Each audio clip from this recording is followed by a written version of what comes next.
Welcome back. దేవి ప్రసాద్ గారు, ఒకటి అంటే తెలంగాణ రాష్ట్రానికి కేటాయించిన 972 టీఎంసీలు పూర్తిగా మేము వాడుకునే వరకు అక్కడ బనకచెర్ల ప్రాజెక్టు కట్టడానికి లేదు. దీని మీద మేము ఎంతవరకైనా వెళ్తాము.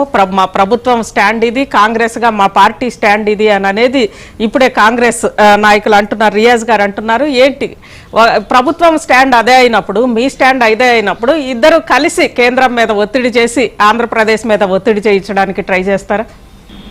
ఒకటి అజిత గారు, కాంగ్రెస్ పార్టీ నాయకులు ఎవరు రియాజ్ గారా?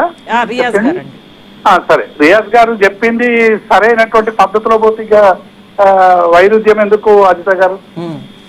కాబట్టి ఇప్పుడు ఏమంటారు అంటే, రేవంత్ రెడ్డి గారే స్వయంగా అన్నారు, మాకు 500 ఇస్తే మేము మీరు ఎన్ని ప్రాజెక్టులు అయినా కట్టుకోండి అని రేవంత్ రెడ్డి అన్న మాట నిజమా కాదా?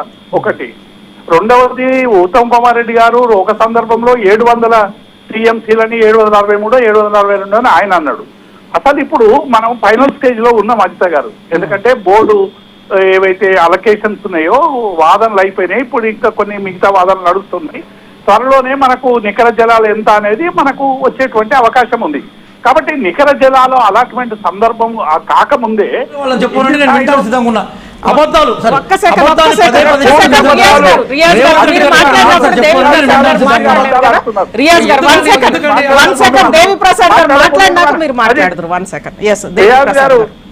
రోజు మాట్లాడతారు, ఇప్పుడు ఎందుకు మాట్లాడాలి మీరు? నేనేమంటున్నా అజిత గారు, చెప్పండి.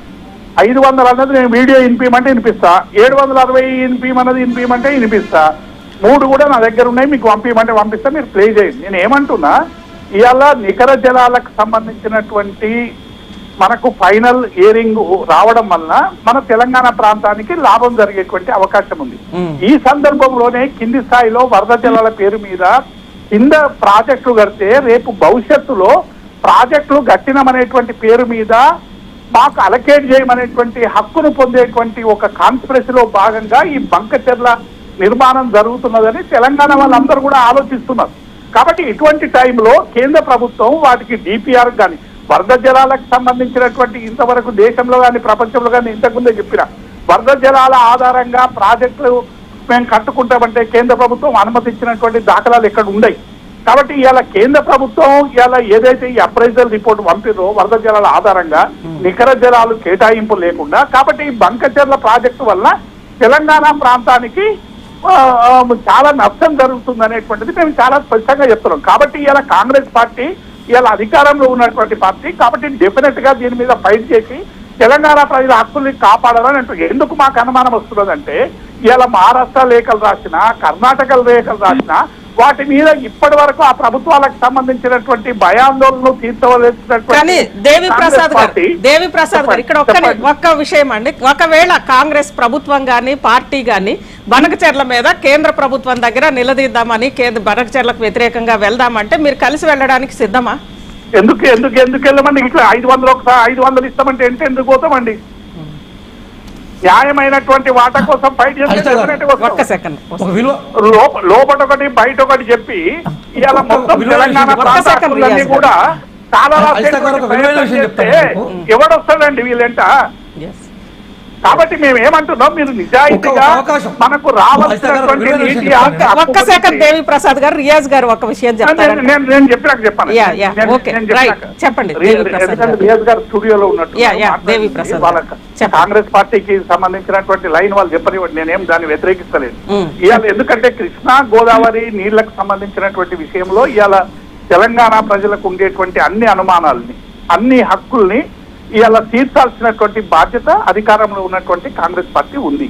ఒకవేళ భారతీయ జనతా పార్టీ కేంద్రంలో ఉన్నటువంటి పార్టీ ఆంధ్రప్రదేశ్ లో చంద్రబాబు నాయుడుతో ఉన్నటువంటి సంబంధాల ఆధారంగా తెలంగాణ ప్రజలకు అన్యాయం చేసేటువంటి ప్రయత్నం చేస్తే డెఫినెట్ గా దాని అందరం కూడా ఉమ్మడిగా కలిసి ఎదుర్కోవాల్సినటువంటి అవసరం ఉంది.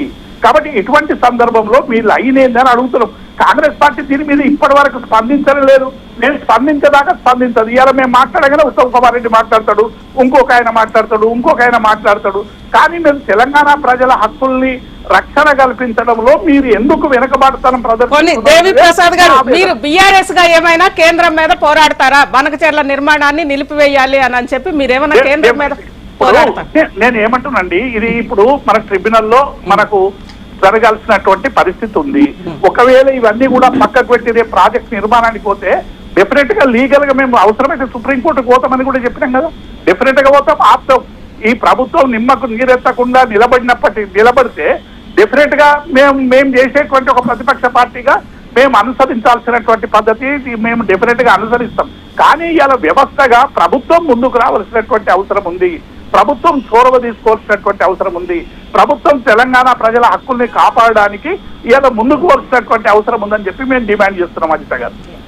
దేవి ప్రసాద్ గారు. ఎస్ రియాజ్ గారు ఒక్క నిమిషం, మీరు గఫూర్ గారు మాట్లాడినాక మీరు మాట్లాడుతారు. గఫూర్ గారు. అజిత గారు, ఇప్పుడు తెలంగాణ ప్రయోజనాలకు నష్టకరం కాని పద్ధతిలో అక్కడ వ్యవహరించాలి. ఆ ప్రభుత్వాలు ఏ ప్రభుత్వం ఉన్నా దాంట్లో నాకేమి సందేహం లేదండి.